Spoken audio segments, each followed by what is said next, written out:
Adani group में जो ये गिरावट आई है उसको डिस्कस कर लेते हैं, क्या है क्या नहीं है। इससे पहले देखो, मैंने आपको डिस्कस कराई है, बता ही दिया था कि जो भाई न्यूज़ थी वो डी लिस्टिंग वाली, वो केवल दो न्यूज़ पोर्टल पे आई थी।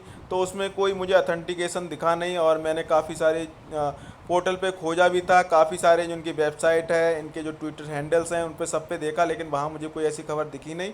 और ये जो अभी गिरावट आई है अडानी पैक में, जो भी इसके स्टॉक में आई है, तो ये एक नॉर्मली गिरावट है। इसको इससे लेना देना कुछ भी नहीं है कि आप सोचो उस न्यूज़ की वजह से ये गिरावट आई है, तो ऐसा कुछ नहीं है। अडानी पावर में मैंने पहले भी आपको बताया था, कल जब ये वीडियो बनाई थी कल वाली, तो मैंने कहा था हो सकता है कि कल स्टॉक गिर जाए। गिर इसलिए जाए क्योंकि जब वो न्यूज़ आई है उसके बाद अगर स्टॉक अगले दिन गिरता है, तब क्या रिटेल इन्वेस्टर के ऊपर वो जाता है, मैसेज जाता है कि क्या भाई उस न्यूज़ की वजह से तो नहीं गिर गया।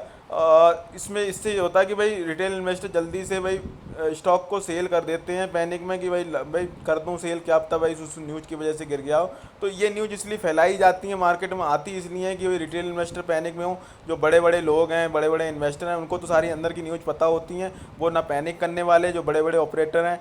तो रिटेल इन्वेस्टर को इतना ज़्यादा भाई देखो ना तो पता होता है, वो बहुत जल्दी पैनिक कर जाते हैं, और ना तो उनकी साइकोलॉजी भी अपनी कंट्रोल इतनी जल्दी नहीं कर पाते हैं। भाई बड़े बड़े लोग हैं, उनको तो भाई पता ही है कि आगे करना क्या है क्या नहीं करना है। तो ये चलता रहता है, ये खेल चलता रहता है, तो इसमें घबराने की ज़रूरत नहीं है। और मैंने कल भी प्रेडिक्ट किया ही था कि भाई हो सकता है गिरावट आ जाए इसमें 1-2% की, तो वैसा ही हुआ है आज। तो घबराने की ज़रूरत नहीं है, और बिल्कुल भी ऐसी कोई न्यूज़ अभी तक तो है नहीं, तो घबराना ही क्यों।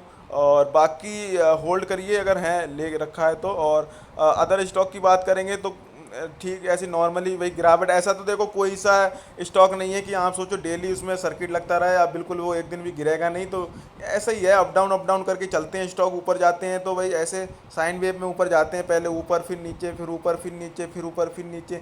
ऐसा कोई स्टॉक नहीं कि भाई डेली ऐसे सीधा चलता चला जा रहा है, गिरावट हो ही नहीं रही है। तो इनमें भी अब इसी तरीके से हो रहा है, एक दिन थोड़ी तेज़ी आती है, फिर गिरावट आती है, फिर तेज़ी आती है, फिर गिरावट होती है। तो इसी तरीके से ये भी चल रहे हैं।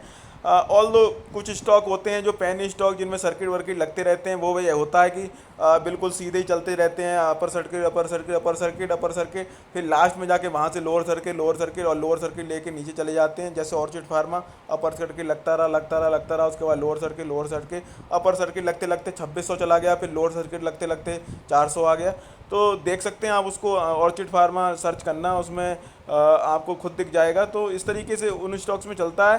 तो वहाँ भाई बहुत ज़्यादा रिस्क रहता है, तो मैं इसलिए उनको तो अवॉइड वैसे भी करने के लिए बोलता हूँ। और मैंने आपको बता दिया इसमें स्ट्रेटजी क्या करनी है, साइकोलॉजी को कंट्रोल रखना है, ऐसा कोई जल्दीबाजी नहीं दिखानी है कि भाई जल्दीबाजी में लॉस बुक कर लें। और बाकी अगर लॉन्ग टर्म का व्यू है तो बढ़िया है, लॉन्ग टर्म में आपको बढ़िया रिटर्न दे सकता है। और ये नहीं कि मतलब अब रिजल्ट भी अच्छे थे, ऐसे कोई रिजल्ट भी ख़राब नहीं है इसके। तो एक दिन में अगर ऐसे छोटी मोटी गिरावट आ जाती तो इससे घबराना नहीं है। तो ये देखो मैंने अपना व्यू शेयर कर दिया आप लोगों के साथ में। और ये नॉर्मली गिरावट है, देखोगे तो सारे स्टॉक में हल्की हल्की गिरावट आ रखी, ट्रांसमिशन में भी थी, गैस में भी थी, और ग्रीन में भी थी, एंटरप्राइजेज में भी ज़्यादा गिरावट थी। तो ये नॉर्मली गिरावट है, तो इससे घबराना नहीं है। बाकी वीडियो को लाइक कर देना, दोस्तों के साथ शेयर कर देना, चैनल पर नए आए तो चैनल को सब्सक्राइब कर देना। जय हिंद दोस्तों।